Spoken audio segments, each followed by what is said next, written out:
Coming to you live from WRUE in Tennessee. It's the Scribbling Woman. Hi, I'm Nancy Rue. I am a scribbling woman, and so are you. And that's why we're having this conversation.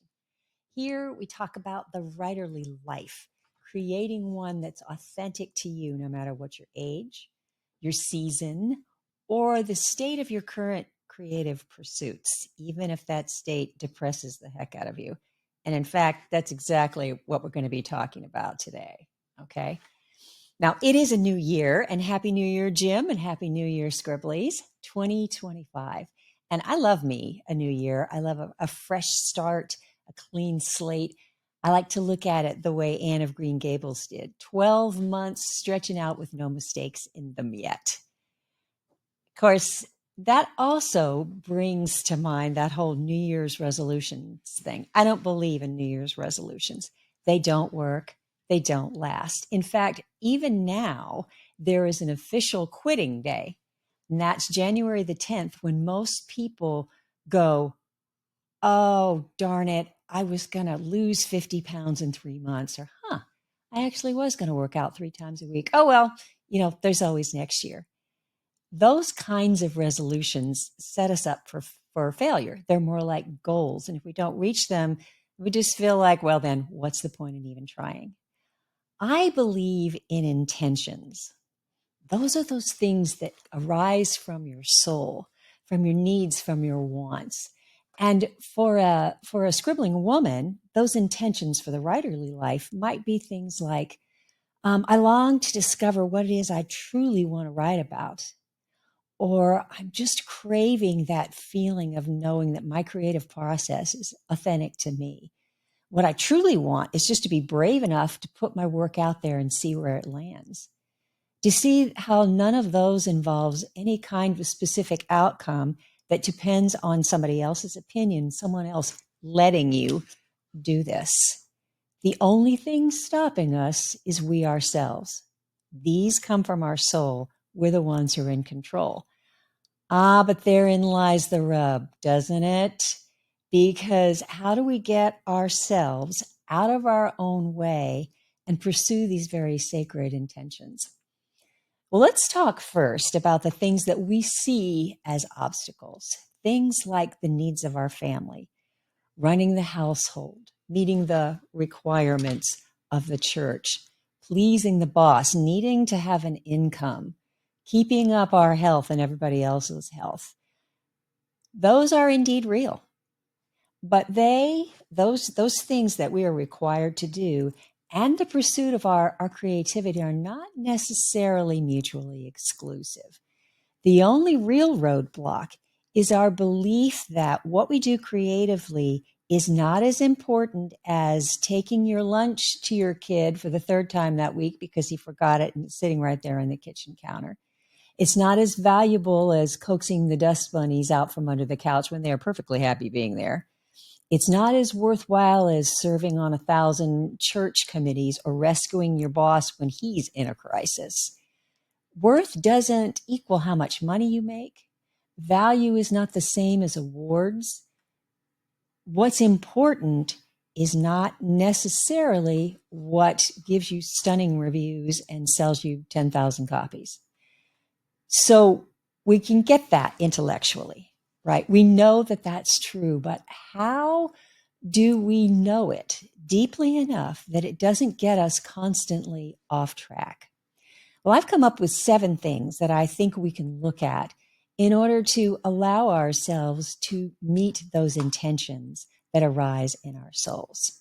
We will be exploring each one of these in more depth in the weeks to come. This is really just an overview, so see what resonates for you.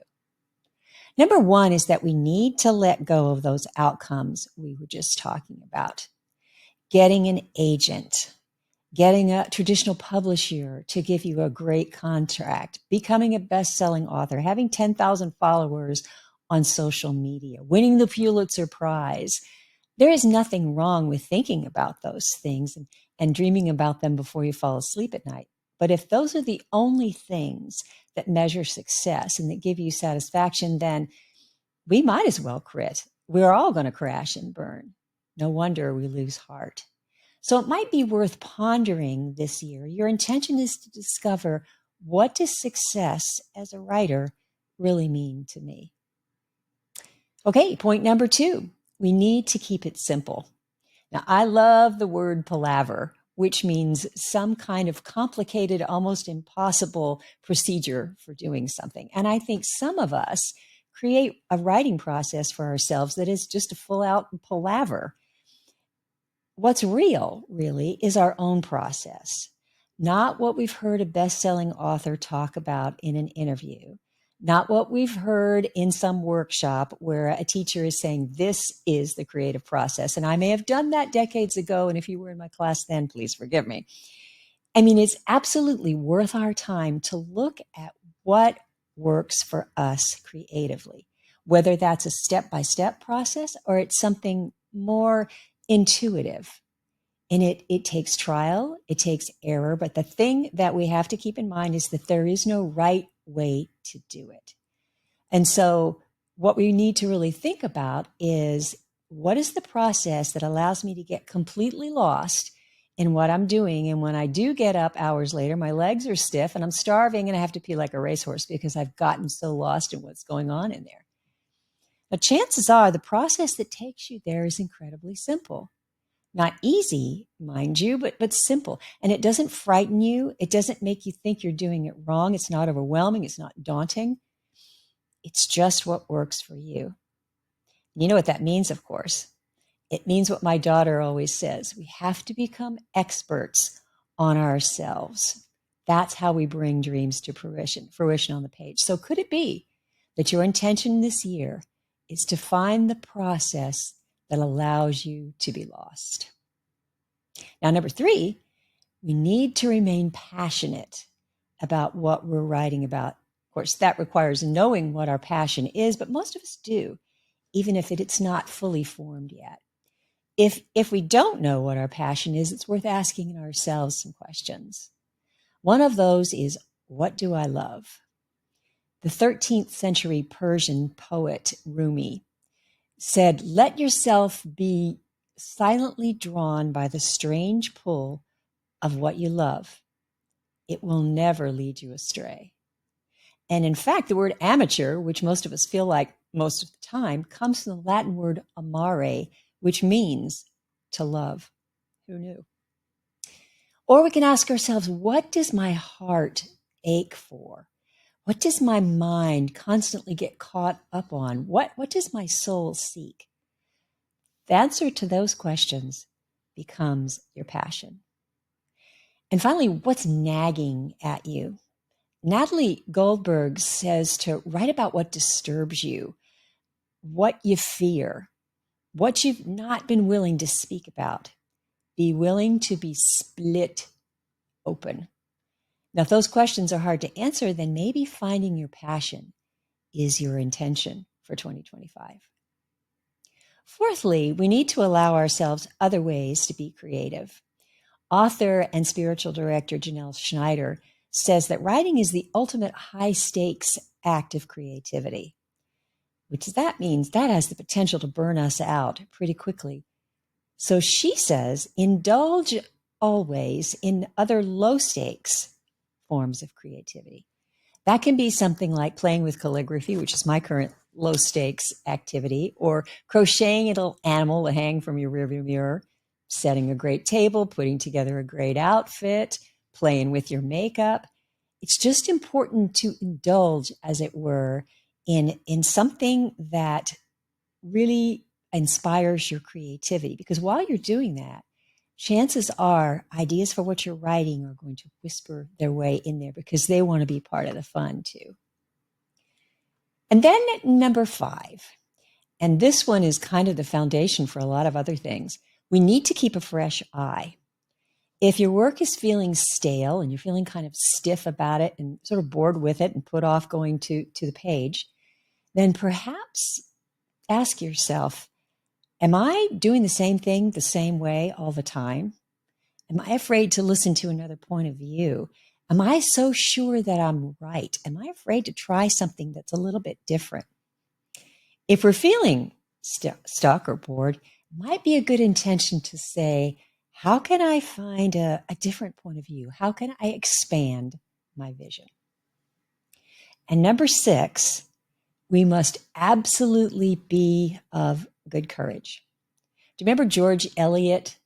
That was the 19th century author who wrote Adam Bede and Middlemarch and other books that we had to read in high school.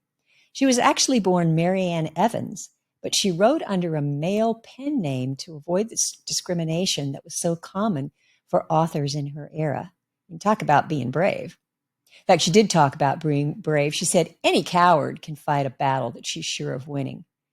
But give me the woman who has pluck to fight when she's sure of losing. It takes guts to continue to write, especially in these tough publishing times. And it takes even more guts to speak out from the page about what makes us bleed and what makes our society bleed. So if it's not good, make it bigger. If it's not good, keep going because it's not done yet. You have to be brave to do that. You have to be brave to keep writing, and you are. And that should probably be an intention for all of us. And then finally, number 7, we can never stop dreaming and believing in the power of those dreams. Never. In his 80s, the French visual artist Henri Matisse had someone put a paintbrush on the end of a long stick so he could reach his easel from his sickbed. Well, most of us aren't there yet. In fact, because we're not there yet, why then cease to dream? Why not cease to think we can do it, even when the stuff of life really does get in the way? Now, we're not talking about the publishing dreams. We're talking about the writing dreams, the things that keep us coming to the page, the things that say, I'm going to write the best that I'm capable of today. And then when those obstacles really do appear and we find ourselves driving everybody else around and picking up everybody else's slack, we still know we're going to carve out the space that we need. Not to develop the gifts that we've been given is to neglect our very humanity. And when we do that, we don't serve anybody. And again, we may feed everybody and drive everybody around and enable everybody all the time, but is that actually serving? In society's view, and sometimes even in the view of Christianity, serving is that kind of serving is the very thing that keeps us from pursuing the creative dreams that could actually make a difference. So, yes, let's set the intentions that are authentic to us, that will truly serve. In other words, let's keep writing. Now, the why is essential, and we're going to be talking more about the why in the weeks to come. So to get yourself started, you might want to take a look at the blog post called The Big Why, and that's at www.nancyrue.com/blog. And if you want to be a part of this series, as we continue to help each other keep those intentions alive, keep them breathing, keep them pulsing, then definitely just subscribe to the podcast so you don't miss a thing. And in the meantime, Scribblies, let's all scribble on.